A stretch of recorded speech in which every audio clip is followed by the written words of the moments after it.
Halo sahabat YouTube dan dusana-dusana. Pada waktu siang ini saya berkesempatan untuk jalan-jalan menelusuri sebagian kecil dari kota Pariaman. Kita mulai perjalanan ini dari Simpang Kebun atau Simpang Keponcino ini, para sahabat YouTube dan dusana-dusana, untuk melihat-lihat suasana yang berada di kawasan pantai, tentu saja yang biasa dikunjungi oleh para pengunjung yang datang dari luar kota Pariaman, berliburan ke kota Pariaman pada hari Selasa, di saat hari ini adalah hari raya Idul Adha. Nah, jadi kita akan lihat situasi bagaimana kesepiannya kawasan pantai. Oke, para sahabat YouTube dan dusana-dusana, ikuti konten ini sampai akhir dan jangan lupa berikan subscribe, like, komen, dan share agar menambah semangat dalam menghadirkan konten-konten terbaru di channel ini. Oke.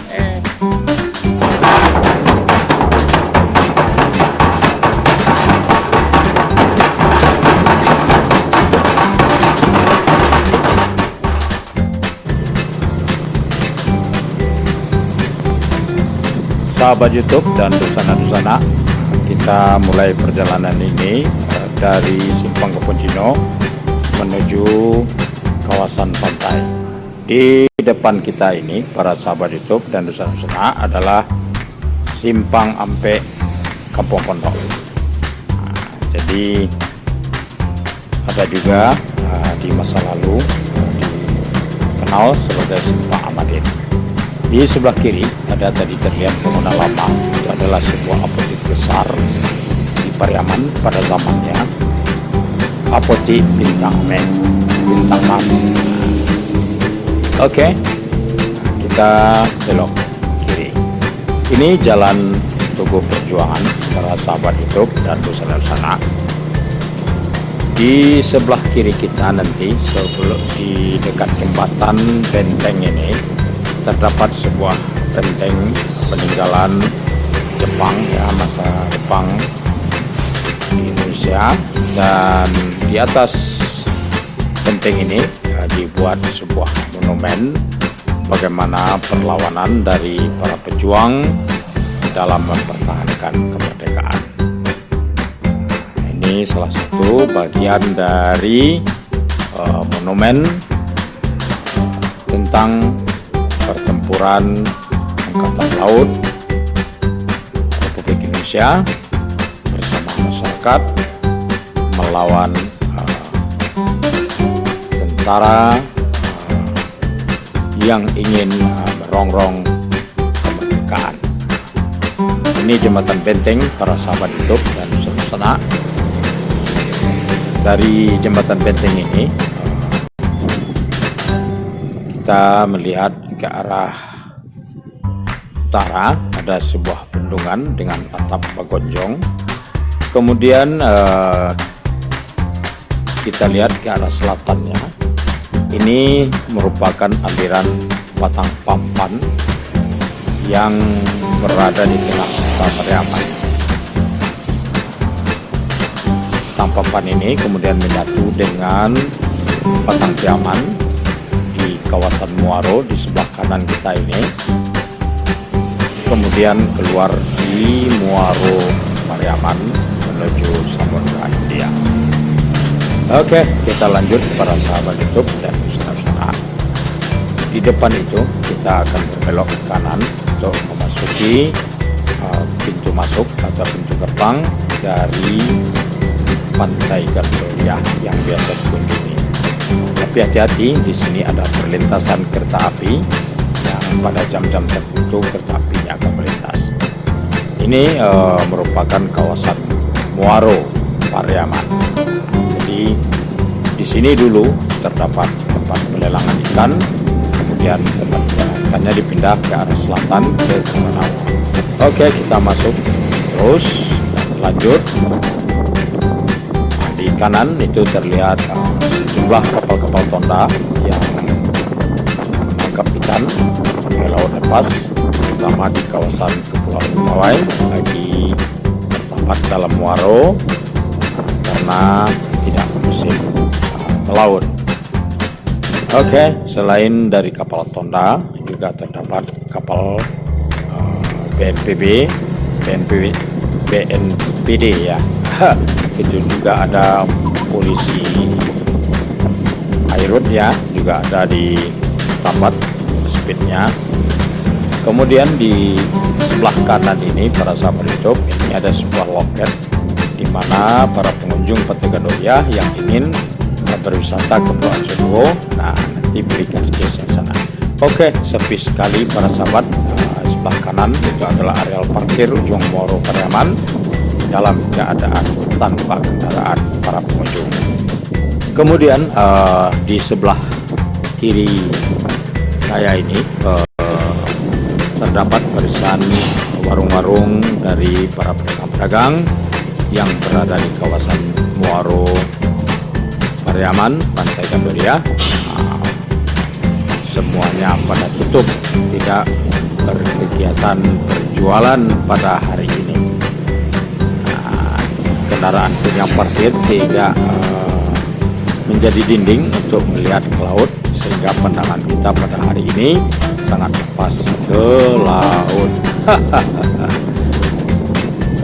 Jalanan pun tidak ramai walaupun 1-2 kendaraan berpapasan. Di sebelah kiri ini adalah tempat pedagang-pedagang yang berjualan raki. Nah, jadi semacam rempeyek gitu. Kemudian juga ada salam bule juga ada di sana, itu para sahabat itu dan sana. Ini adalah kawasan utama dari Pantai Gandoria. Sepi ya para sahabat YouTube dan usana-usana. Juga di kawasan ini biasanya pada hari-hari libur cukup banyak yang ingin berlibur di kawasan Pantai Gandoria ini, yang datang dari luar daerah, luar dari Kota Pariaman yang masih dalam provinsi ya pengunjungnya, kemudian juga dari luar provinsi. Oke, kita lanjut lagi ke arah selatan untuk meneruskan perjalanan ini. Kita akan lihat suasana yang ada pada saat ini. Sayang sekali kamera kapasitasnya para sahabat YouTube dan usana karena cuaca sedikit bermendung ya. Mungkin di dalam kesedihan juga hari ini karena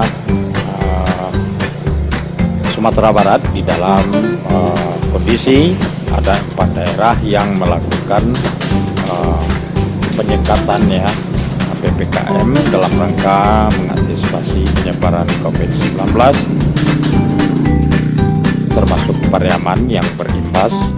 Tapi aneh juga orang sudah jelas kota kita Pariaman ini terimbas dari 4 kota yang ditetapkan melaksanakan PPKM, jadi sudah terimbas sepi ya. Kemudian ada lagi pernyataan bahwa objek wisatanya ditutup di Pariaman ini.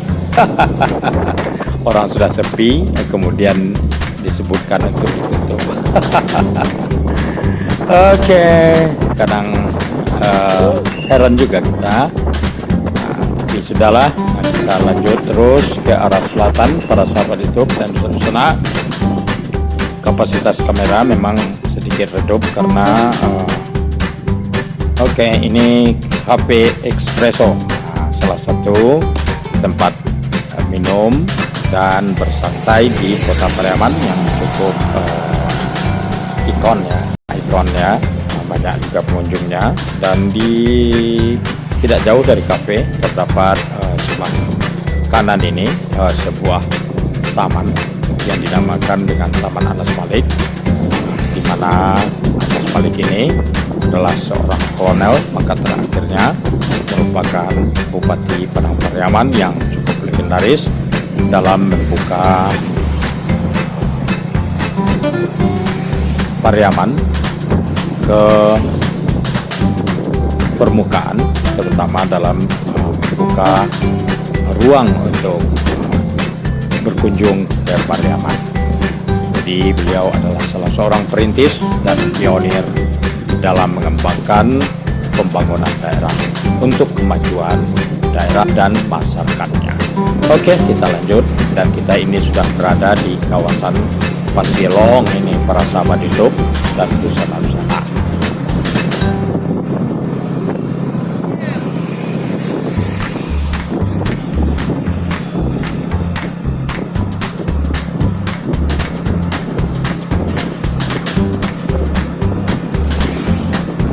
Kendaraan-kendaraan yang berpapasan ini para sahabat YouTube dan Nusana, lebih banyak kendaraan-kendaraan masyarakat warga kota ya, tidak ada yang datang dari luar, walaupun ada satu dua yang membuka warungnya dan menyediakan makanan dan minuman pada hari ini, tapi tampaknya yang datang dari luar tidak ada.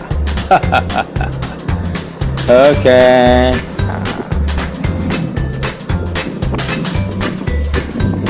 Ini ya, kita sudah sampai di kawasan Pantai Cermin. Jadi Pantai Cermin ini dikenal sebagai tempat santai ya, yang berada di belakang rumah dinas Bupati Kabupaten Padang Pariaman. Ini juga salah satu ruang publik yang dibuka dan diperkenalkan oleh mendiang Bupati Anas Malik, karena beliau waktu itu menempati rumah dinasnya di Karanawa ini. Diberikan nama Pantai Cermin. Oke, kita lanjut gaspol ke arah selatan para sahabat YouTube dan Nusana.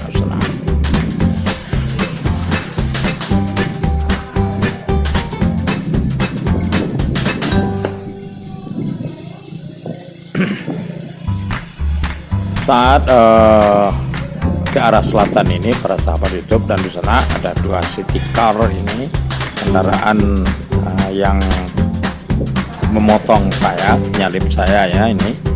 Yang di depannya itu saya lihat berplat BM, sementara di belakangnya berplat PH. Ada juga kendaraan-kendaraan yang berplat nomor luar daerah kita, luar provinsi ya.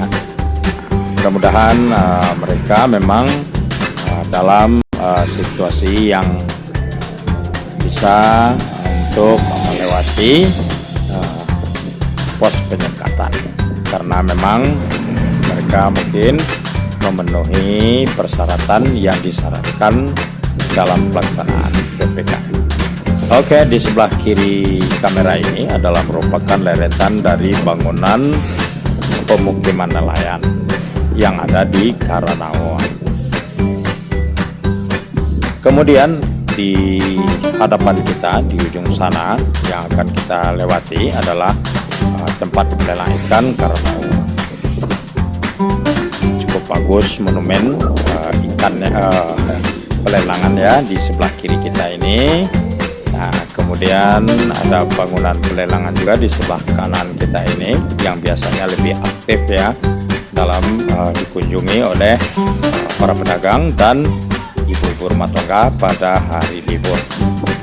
Oke, kita ambil jalan terus ke Pantai Kata.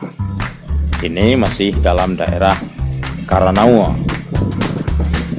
Di sebelah kanan kita ini para sahabat YouTube ada sebuah kantung air yang keluar dari Batang Gire sebelum masuk ke kawasan samudra ya, ke laut.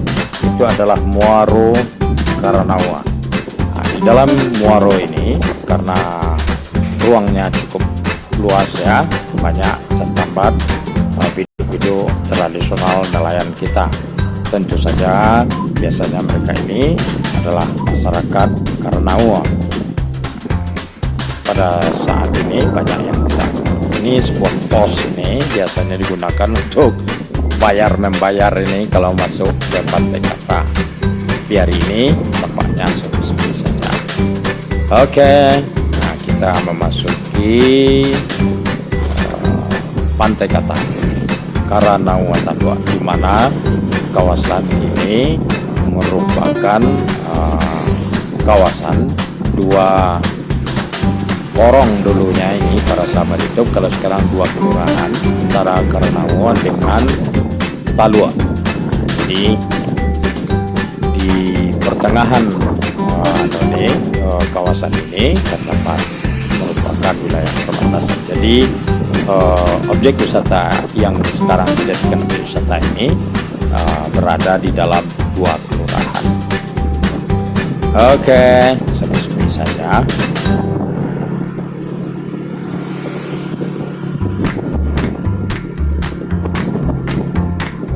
Memang jauh agak berbeda ya, tidak terasa kerindangan atau kesejukan di sini karena pohon-pohonnya sudah pada tidak ada ya para sahabat itu. Jadi lebih banyak pohon-pohonnya tinggi tapi tidak rindang. Oke, nah kita memang tujuan akhirnya di kawasan Pantai Kata ini yang merupakan juga dirintis dan diperkenalkan oleh Mendiang Bupati Anas Malik dalam era pemerintahannya pada tahun 1980 sampai 1990. Oke, ini adalah sebuah penanda.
Oke, para sahabat YouTube dan listener, sampailah saya di kawasan Pantai Kata Pariaman.